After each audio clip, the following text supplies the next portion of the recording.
Question of the day, is bigger always better?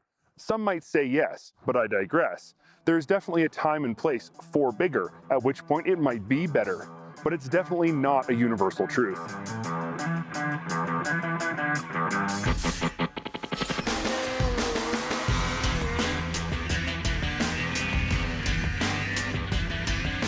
Case in point, Skidoo's 2018 Summit X 850-175. This is the biggest, baddest Summit in Skidoo's lineup, and it's an absolute deep snow weapon under the right conditions. Last season, Skidoo moved to the new G4 chassis and 850 engine combo for most of their Summit lineup, yet for some reason, the 174 Summit remained in the XM chassis with the older 800 motor. This seriously hurt its finish in our 174 shootout last year, in which we stated that had the Skidoo been in the G4 chassis, it may have won. Well, this season, it finally is. I'm not going to beat around the bush here. Skidoo's Summit in the G4 chassis is, for me at least, the easiest to ride mountain sled I've ever swung a leg over. Initially, I was very skeptical and expected the extreme rider forward positioning to be a hindrance, but boy was I wrong. Of course, T-motion helps a lot to reduce the effort required to pull the sled on its side and, more importantly, to keep it there when things get pretty serious. So yes, I think the G4 is a great platform, and of course the 850 E-TEC motor is a beast. It offers buttery smooth power delivery, it's got great bottom end, stout mid-range, and long legs up top. And of course, E-TEC does a great job of keeping this engine running clean and smooth no matter the altitude. The P-Drive clutch delivers lightning-fast backshift, so the engine never feels overloaded by the track in changing conditions. And while this is a big plus on the trail, in the mountains where traction is changing by the second, it's an even bigger benefit. Now, I'm not trying to take anything away from the 175's move to the G4 chassis, but I think the most interesting and exciting piece of new technology from Skidoo this season, for mountain riders at least, is the absolutely genius SHOT system. By now, most of you have probably read about it, but here's a short synopsis. SHOT uses the stator as an electric starter motor and a lightweight ultracapacitor as a battery.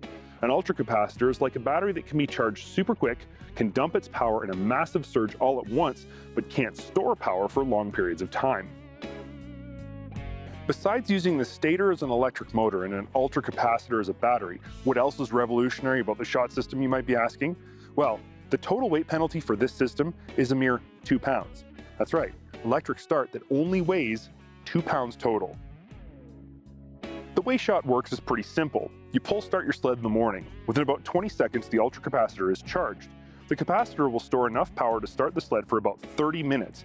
After 30 minutes, you may still be able to start the sled, but there are no guarantees. If not, you simply pull start the sled again and the system recharges in 20 more seconds. It's called the SHOT system because technically the ultracapacitor can only store enough energy to start the sled one time before it needs to be recharged. As Skidoo puts it, you get one shot. But in our testing, we've been able to start the sled twice, almost every time we've tried. For mountain guys and girls who are starting and stopping their sleds up to 40 and 50 times a day, this system is amazing. Not just because it saves you all the energy required to pull the sled over that many times, but the biggest area we think SHOT will benefit riders, especially lighter riders, is when the sled needs to be started in a really awkward position. It's a revolutionary system that requires almost no weight penalty and works exactly as promised. What's not to love about that, right?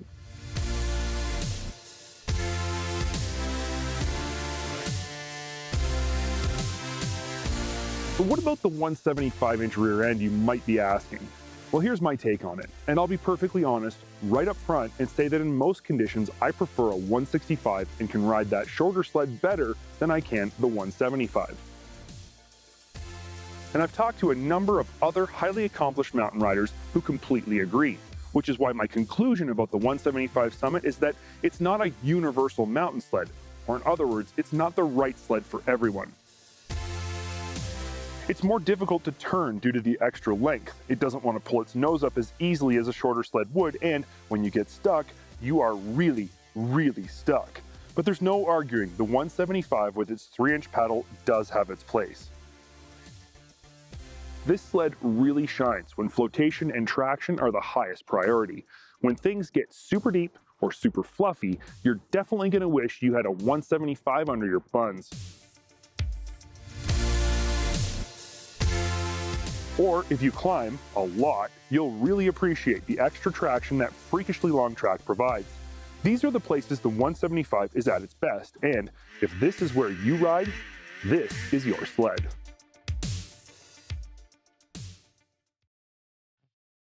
If you enjoyed that video, make sure you hit the like button and then subscribe to SnowTrax TV's YouTube channel that's constantly being updated with fresh content.